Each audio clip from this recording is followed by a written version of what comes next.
ચોમાસાની ઋતુ ચાલી રહી છે અને રોગચાળો વકરવાને લીધે હોસ્પિટલો દર્દીઓથી ઉભરાઈ રહી છે અને વિચાર કરો કે તેની વચ્ચે જો કોઈ તમારા ઘરે કચરો ઉપાડવા જ ન આવે તો જામનગરના કાલાવડ શહેરની સ્થિતિ તો એનાથી વધારે ભયાનક છે। ઘરોનો કચરો ક્યાં ઠાલવવો તેનાથી જ સ્થાનિકો પરેશાન છે જ, પરંતુ રસ્તાઓ પર જ્યાં નજર પડે ત્યાં ગંદકીના ઢગલા દેખાઈ રહ્યા છે। એક તરફ વરસાદી પાણીને લીધે ગટરો ઉભરાઈ, બીજી તરફ એ હદે ભયાનક દુર્ગંધ આવી રહી છે કે રસ્તા પરથી પસાર થવું પણ લોકો માટે અસહ્ય બની ગયું છે।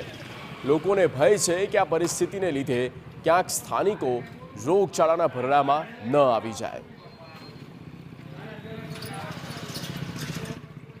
કાલાવડ કુમનાથપુરા વિસ્તારમાં ગરબી ચોક પાસે જ્યાં વારવા નથી આવતા, કોઈ કચરો ઉપાડવા પણ નથી આવતા ને શેરીમાં પણ ઘરે ઘરે જે કચરો ભેગો કરે છે એ પણ લેવા કોઈ ટ્રેક્ટર કે કોઈ આવતું નથી નગરપાલિકામાંથી।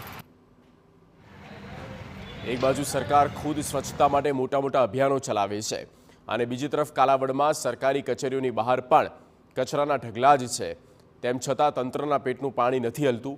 કાલાવડના કુંભનાથપરા મુખ્ય બજાર, ટેલિફોન એક્સચેન્જ ઓફિસ, મામલતદાર કચેરી, શીતળા કોલોની, કૈલાશનગર અને તાલુકા પંચાયત આગળ પણ આવા જ દ્રશ્ય જોવા મળી રહ્યા છે। પરિસ્થિતિ વકરી રહી છે ત્યાં બીજી તરફ સવાલ એ કે ફરિયાદ કરવી ક્યાં, કારણ કે જેના પર શહેરની સ્વચ્છતા જાળવવાની જવાબદારી છે ત્યાં ખુરશીઓ ખાલી છે।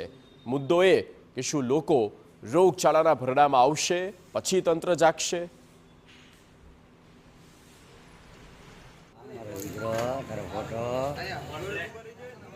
કાલાવડ શહેરમાં રહું છું, વોર્ડ નંબર 3માં।